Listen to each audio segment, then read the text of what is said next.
வணக்கம் மக்களே. நான் எங்க இருக்கேன்னா மங்களாம்பேட்டையிலேருந்து புதுவுக்கு சவாரி வந்திருக்கேன். கிட்டத்தட்ட ஒரு 13 கிலோமீட்டர் 12 கிலோமீட்டர் வரும். இந்த நிற்கிறார் இல்லையா, அவர் தான் சவாரி. இறக்கி விட்டேன். இப்போ இங்கிருந்து நம்ம ஊருக்கு போகிறோம். அந்த ரோடு எப்படி இருக்குன்னு மட்டும் பாருங்க. மணி பார்த்தீங்கன்னா கரெக்டாக மணி 12 ஆகுது. 12 ஆக போகுதுன்னு ஒரு 5-6 நிமிஷம் இருக்கு. காட்டுறேன் இருங்க. எங்க ஊர் கடை ஒரு பெட்டி கடை இருக்காது. இந்த ஊருன்னு இல்லை, பொதுவாக இங்க உள்ள வந்துட்டாலே எந்த ஊர்லயுமே ஒரு பெட்டி கடை இருக்காது, ஒரு பஞ்சர் கடை, ஒரு பெட்ரோல் பங்க் எதுவுமே இருக்காது. எவ்வளவு உள்காடுன்னு பாருங்க. மணி 12. நாங்க சவாரி வந்து இறக்கி விட்டுட்டு இந்த வழியா தான் போகணும். தெரியுதுங்களா ஊரு? ஒண்ணுமே இருக்காது, நீட்டுக்கும் காடு தான். ஒரு ஊர்ல இருந்து இன்னொரு ஊருக்கு போறதுக்கு இல்லைன்னா ஒரு 2 கிலோமீட்டர் 3 கிலோமீட்டர் அந்த மாதிரி டிஸ்டன்ஸ் இருக்கும். அந்த இடப்பட்ட கேப்ல எந்த ஒரு கடை எதுவுமே இருக்காது இங்க. ஆனா நிறைய காட்டு பண்ணி, நரி, மான் வரும். என்ன வேணாலும் குறுக்க திடீர்னு வரும். காட்டு பண்ணி அடிக்கடி வரும். காட்டு பண்ணி நிறைய பார்க்கலாம்.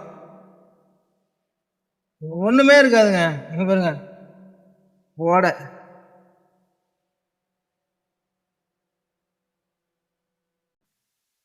தெரியுதுங்களா ரோடு? ஒண்ணுமே இருக்காது ரோடு. அது என்னமோ இப்பதான் போட்டாங்க, அது வரைக்கும் சந்தோஷம். இல்லாம வெறும் கல்லு, மண்ணு, முள்ளு எல்லாம் கிடக்கும். வண்டி அப்ப என்ன ஒண்ணு தெரியாது, அந்த மாதிரிதான் இருக்கும் ரோடு எல்லாம். இப்ப ஆனா பரவாயில்ல, ரோடு எங்க போனாலுமே ஒரு அளவுக்கு எல்லா இடத்துலயும் நல்லா தான் போட்டிருக்காங்க. இப்போ ரோடு ஒன்றும் பிரச்சனை இல்லை. ஆனாலும் அன்டைம்ல வந்துட்டு சவாரி வந்துட்டு போகணும்னா ரொம்ப கஷ்டம். இங்க பாருங்க, தனியா இங்க ஒரு வீடு இருக்கு. அந்த ஊர்ல இருந்து இங்க தனியா ஒரு 1.5 கிலோமீட்டர் வரும், தனியா இருக்காங்க. இதுக்கு அங்காண்ட ஊருக்கு பாத்தீங்கன்னா 2 கிலோமீட்டருக்கு மேல இருக்கும். அப்பதான் ஊர் வரும்.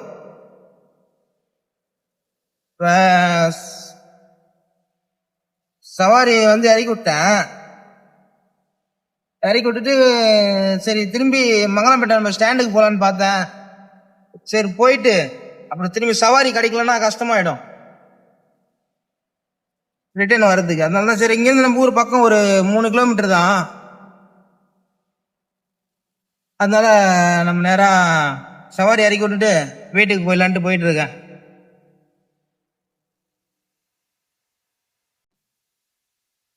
இதுதான் எங்க ஊருக்கு